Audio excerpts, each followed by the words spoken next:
What is good, everybody? Today, I wanted to talk to you guys about how I ended up improving my high score for Trials of Reckoning, the boss, and sort of what I've learned, this being my third Trials of Reckoning so far. What I have here is basically, it's what I'm kind of calling the super team. It's basically, I just put together a super team of general good characters, good units that can do damage, that are slash attackers, they're all you are. My goal was to make basically a full auto team. Now, I think I went a little bit overkill on this because my only focus was really doing damage. So I kind of just threw the best damage dealers, Ramada for a slash resistance down, and both Stern and Venera for a defense down. And Delita's kind of doing his own thing, but he does also have a fire imperil. So my kind of idea was to just do as much damage as I can and just hope that the auto team just does its thing and can kill the boss. I was kind of afraid that they wouldn't be able to kill the boss. I guess this is a fear that I have from the first Trials of Reckoning. So that ended up doing decently. It ended up getting about 41, 48. If you guys saw my video, that's pretty much how they did. And then, I was kind of looking around YouTube and I saw some people had different videos, and, I kind of just try to learn from their videos. What I kind of noticed here on the score is that my elemental weakness attacks were low on here on the score. Um, what else? The longest elemental chain was kind of low. And of course, my bonus unit and bonus vision card was kind of low. So I kind of just started, just kind of thinking about it. And basically, what I did was I took this same team and all I did was throw Agrius on it instead of Delita, because what ends up happening is for this elemental weakness, if you do at least one ice attack, that score goes up. So I kind of ended up with a team. I don't think this is the team necessarily. I ended up with a team where all I did was replace Delita with Agrius. And in terms of score, that ended up doing better just by having an ice slash unit on there. So as I kept thinking, let's go back to this one. You can see here that I have some cards to help me like survive the fight, but then I sort of realized that they're doing like so much damage. I don't really need cards to help me survive the fight because now I'm using UR. With the other builds, yes, with the MR and the free units, that did help. But now that I'm using the UR characters, it didn't really matter as much. So I kind of ended up switching, to the best bonus cards I can use. But I still wanted to keep the two-headed dragon to kind of give me, hold on a second, to kind of give me the damage limit up since they're chaining. And I wanted to just be able to, beat the boss with a quick amount of time, low amount of turns. So I ended up this team ended up doing better. They sort of went to like the maximum of 5,700, and here this score ended up being 5411. But it's a pretty decent average score if we go by those two numbers. So going from here, um, as soon as I put the Agrius in, I'm like, okay, let me try to work in another ice slasher, and that's when I ended up throwing Auron in. So that ended up with this score, and so I was kind of just like, if I could either squeeze another bonus unit in or another ice unit, I think that would be very helpful. And also, I was kind of thinking like the two-headed dragon. Yes, it's helpful, but is it like absolutely necessary? So I kind of kept tweaking, and what I ended up doing was I replaced Venera with Nasha here, and then I threw on the Glacial VC, which is another bonus VC. And I just, my Nasha's not that great. She's only level 57, and this is after I worked on her. Like I awakened her. think she was already on limit break 5. I also increased her job levels and a bunch of stuff.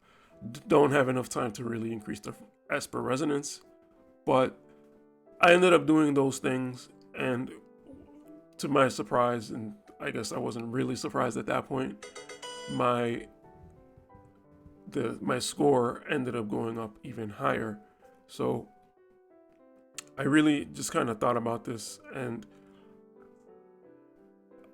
so what kind of ends up happening is two things. As soon as I turn the auto on, what I kind of noticed is that the units in the back, the auto goes for the units in the back, and that was another. If we kind of go back here to, you can see a little more clearer in this slide, the specified units defeated score. If you kill the 2 elementals in the back as well as the skeletons, this score goes up higher. And I don't know if we can see it here, but let me kind of just see if I can move my face a little bit. Actually, it's still on 50, so maybe I'm kind of wrong on that one. But I think that did somehow end up giving me more points. Maybe that contributed to the more damage done, the more elemental damage done, and the more attack resistance weakness done. So let me kind of go back here and see if those numbers changed. 511, 188, 486, 170. End of the day, attacking those units in the back kind of did end up helping the score. And at the same time, I kind of made the team so that now Ramada was kind of already killing that guy in the back, but now Auron is also killing the guy on the other side in the back. And so that ended up adding more to the score. So one other thing I did is I was like, man, maybe I could go a little bit higher than the score I'm getting now if I replace Nasha with Lasswell. And make a note of the level here. Nasha's level 57, and my Lasswell is level 44. Since the rest of the team can pretty much do it on their own, Lasswell and Nasha kind of don't end up mattering as much. And so what I found that with Lasswell, I actually got an even higher score. You know, I went from 59 something to 60 to 61, right? And you can see there is a difference there with the, actually 1.73 might have been with Nasha, 1.664. So I'm not entirely sure. I did end up switching a lot of stuff, and I kind of didn't really record everything, but this is kind of the score I ended up with Lasswell. The thing with Lasswell though is that he kind of ends up dying one way or another, so this score is possible, but it's usually a little bit lower. So I kind of basically stuck with Nasha on this one, just because she tends to just get a better average score. And to be honest, I didn't work on Lasswell as much as I did on Nasha. I kind of am a little bit afraid to use up my awakening prisms on Lasswell too early.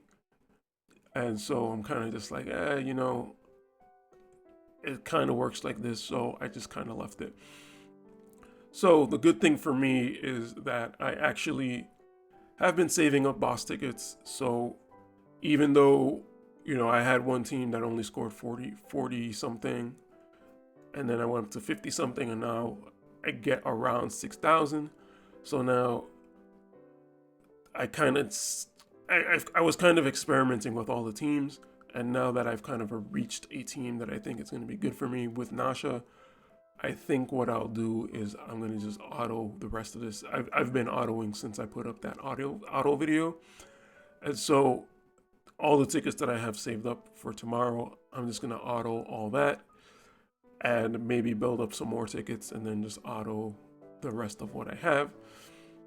And at this point, I'm up to box 5. I ended up getting actually most of box 4, just because I kind of wanted to get those awakening prisms for pretty much every element.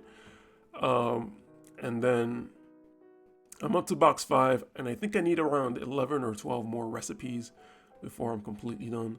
So I'm gonna have to reset once and then get all the recipes. I think I need one more from the current refresh that I'm on, and then I'll refresh, and then I'll get the 10. And hopefully I can get 1 or 2 from Chocobos, and I should be all set for the +5. I'm probably, like, even with the +5, I'm probably going to be okay with 2 +4s.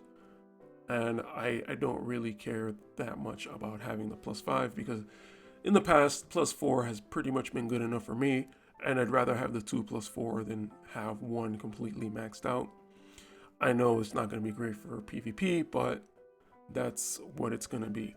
So guys, that's pretty much the video. One thing I wanted to kind of tell everyone is I finally maxed out my stern here. So let me awaken, or should I say limit burst him right now, and call that a day. So there we go. We have finished maxing out stern here, and finally the screenshot comes out, and oops, I left the game. So that's going to be great for me. It's going to be helpful in raids and stuff like that. Just basically having a dark character, a dark slash character, basically having one of the best dark slash characters. He has so many good things about him. So I'm just going to leave it there, guys. Thank you guys for watching, and I hope that this can somehow help you figure out a better way to increase your score.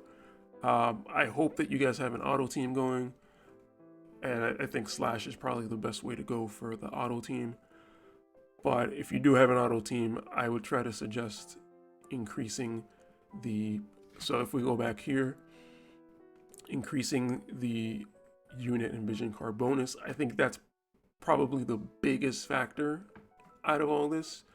But like I was mentioning before, killing those enemies in the back, doing the ice damage, and certain enemies like the skeletons are fire, so hitting them with Titus might be a better way to go. But at this point, I'm pretty happy with this score, and I think I get around 30 medals per run. So with around maybe 10-15 runs, I should be able to get enough medals for the reset of box 5. So hopefully that ends up working out. Alright guys, so thank you for watching, and I hope this is helpful in some way. I will catch you guys in the next video. Take care guys. Adios.